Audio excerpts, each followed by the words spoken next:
A ver, ¿puede un centro comercial contar la historia de un país entero?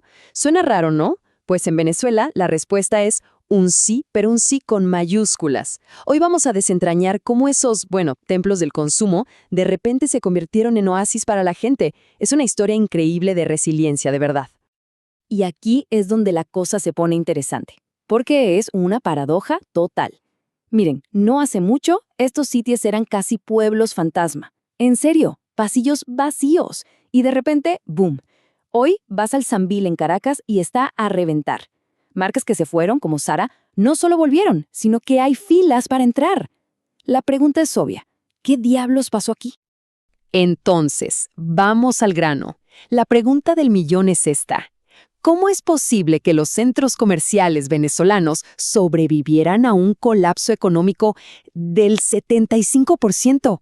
O sea, piensen en esa cifra. No es solo sobrevivir, es casi un milagro. Y esa es la historia que vamos a contar.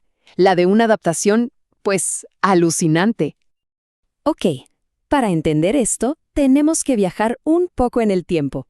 Vámonos al primer capítulo de esta historia. Estamos a mediados del siglo XX, en plena Venezuela petrolera. El dinero del petróleo estaba cambiando el país a una velocidad de locos. Y la arquitectura, el concreto, los edificios, se convirtieron en la prueba viviente de esa modernidad que se buscaba a toda costa. Y la cosa fue rapidísima, de verdad. Miren, en los 50 teníamos el pasaje Zinc. Súper elegante, muy europeo, ¿saben?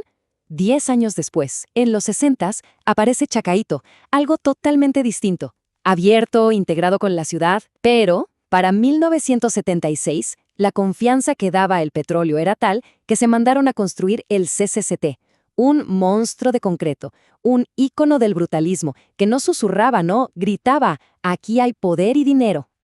Y escuchen esta frase, porque es buenísima, resume todo. Caracas aprendió a subir escaleras sin levantar los pies. Brutal. Ese fue el eslogan que usaron cuando pusieron las primeras escaleras mecánicas en el pasaje Zinc. Y es que no era solo una escalera, ¿entienden? Era propaganda pura. Era un mensaje claro. Este país se está modernizando. Y lo está haciendo a la fuerza, entrando de cabeza al futuro.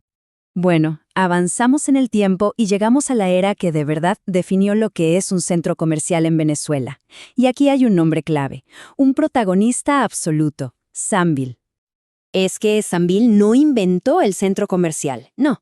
Lo que hizo fue perfeccionar la fórmula hasta convertirla en un arte. A finales de los 90, el Sambil de Caracas fue el punto de quiebre, porque la clave ya no eran solo las tiendas, era la ubicación. Claro, acceso a las autopistas, obvio. Pero la jugada de genio, el verdadero jaque mate, fue conectarlo directo al metro de Caracas. Y eso lo cambió todo. De un día para otro, el Megamall ya no era solo para el que tenía coche, era para todo el mundo, el lugar a donde ir. Y justo cuando todo parecía ir sobre ruedas, ¡pum! La historia da un giro de 180 grados. A partir de 2013, Venezuela entra en una de las peores crisis económicas que se han visto en la historia moderna. Una auténtica tormenta perfecta que amenazaba con llevárselo todo por delante, incluyendo a estos gigantes de concreto. A ver, para que nos hagamos una idea de lo que estamos hablando, miren este número. Menos 75%. Entre 2013 y 2020, la economía venezolana se contrajo un 75%. Es como si de cada $4 que existieran, 3 simplemente se hubieran evaporado. Una locura. Y cuando uno piensa que no puede ser peor, pues sí podía. Llegó la hiperinflación. Y ojo con la cifra porque es de esas que el cerebro no procesa. Más de 1.300.000%. 1.300.000%. El dinero, literalmente, no valía ni el papel en el que estaba impreso. Esto no solo pulverizó el bolsillo de la gente, hizo que tener un negocio fuera una misión suicida. Entonces, para los centros comerciales, esto fue como un ataque por dos frentes, una pinza mortal.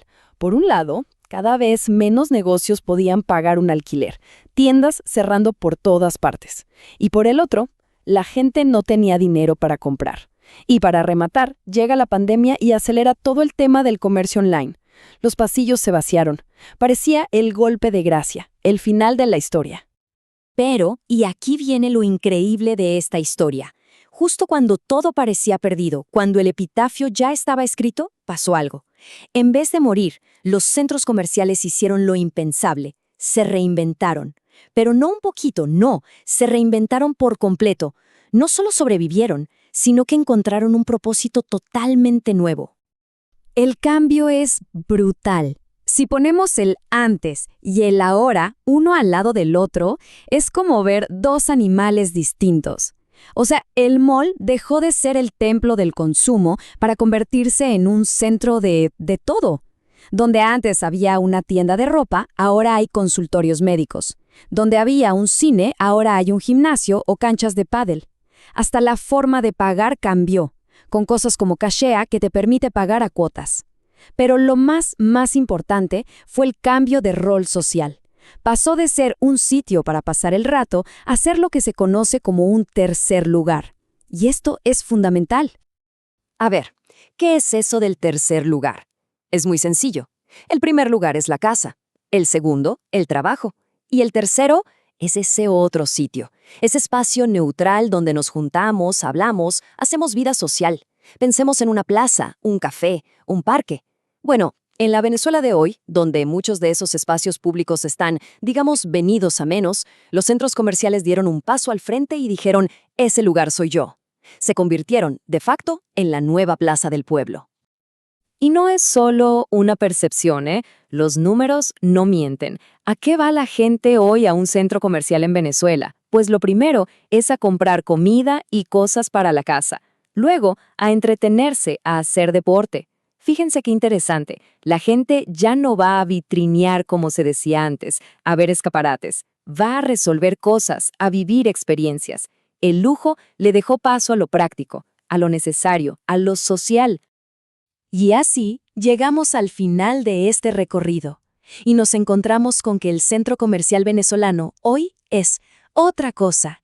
Tiene un rol mucho más profundo, mucho más importante para la sociedad, un rol que definitivamente va mucho más allá de simplemente ir de compras. Piénsenlo, en un entorno donde afuera todo puede ser incierto, caótico, a veces inseguro, el centro comercial se ha vuelto un oasis, un refugio. Ofrece algo que se ha vuelto un lujo, la previsibilidad. Uno sabe que ahí dentro va a haber luz, va a haber aire acondicionado, va a estar limpio y, fundamental, va a haber seguridad. En la práctica han ocupado el vacío que dejaron las plazas públicas. Son, hoy por hoy, el verdadero corazón de la vida social de muchas ciudades. Y claro, toda esta historia increíble de adaptación nos deja con una pregunta flotando en el aire. Una pregunta que no es solo para Venezuela, sino para muchos lugares del mundo. ¿Qué pasa en una sociedad cuando sus principales espacios de encuentro, sus nuevas plazas públicas, son propiedad privada? ¿Qué implicaciones tiene eso? Es una buena pregunta para quedarse pensando, ¿no creen? Bueno, amigos, esto se terminó. Chao.